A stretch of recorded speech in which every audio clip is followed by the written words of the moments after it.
প্রিয় দর্শক, আসসালামু আলাইকুম। আজকে আপনাদেরকে ঘুরে দেখাবো ঢাকা বিমানবন্দর রেলওয়ে স্টেশন বা ঢাকা এয়ারপোর্ট রেলওয়ে স্টেশন। বাংলাদেশের ঢাকা জেলায় অবস্থিত একটি রেলওয়ে স্টেশন। এটি শাহজালাল আন্তর্জাতিক বিমানবন্দর যে গোল চত্বরটি আছে সেটার পূর্ব পাশে অবস্থিত। এটি কমলাপুর রেলওয়ে স্টেশন ও টঙ্গী জংশন রেলওয়ে স্টেশন থেকে 5 কিলোমিটার এবং জয়দেবপুর জংশন রেলওয়ে স্টেশন থেকে 16 কিলোমিটার দূরে অবস্থিত। যদিও ঢাকায় সবচাইতে বড় স্টেশন হচ্ছে কমলাপুর রেলওয়ে স্টেশন, তবুও এর গুরুত্ব কম না, কারণ বিমানবন্দর রেলওয়ে স্টেশন থেকে আপনি বাংলাদেশের যে কোনো প্রান্তে যেতে পারবেন এবং কমলাপুর যাওয়ার আগে অন্তত এখানে একবার থামে যে কোনো ট্রেনই। তো এটা খুবই একটা পরিচিত রেলওয়ে স্টেশন সবার কাছে, কারণ রাজধানী ঢাকায় আসা যাওয়া করার জন্য এই স্টেশনে সবারই একবার হলেও 2বার হলেও আসতে হয়েছে বিভিন্ন কারণে।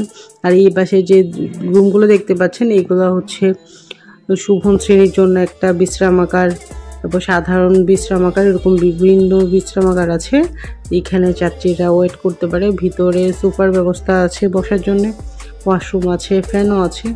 তো এখানে আসলে যে পরিমাণ মানুষ হয় স্টেশনে ততগুলো চেয়ার নেই, এই জন্য অনেকেরই স্টেশনের বাইরে ওয়েট করতে হয়, মানে ওই রুমগুলোর বাইরে বিভিন্ন জায়গায় প্ল্যাটফর্মে রাস্তা ওয়েট করতে হয়। আপনারা দেখতে পাচ্ছেন প্রচুর মানুষজন এখানে।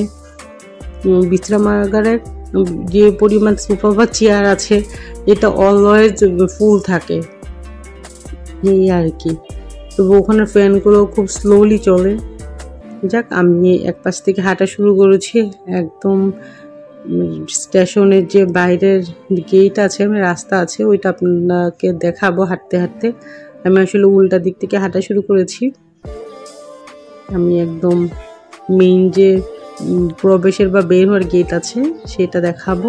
তবে এখানে বেশ কিছু দোকান আছে, আপনারা চাইলে এখানে চা, বিস্কিট, ড্রিঙ্কস খেতে পারবেন। তবে ভিতরে আসলে সবসময় সারাক্ষণই মানুষ বসে থাকে, এই জন্য অল্প কিছু মানুষ বসতে পারে, আর সবার বাইরেই ওয়েট করতে হয়।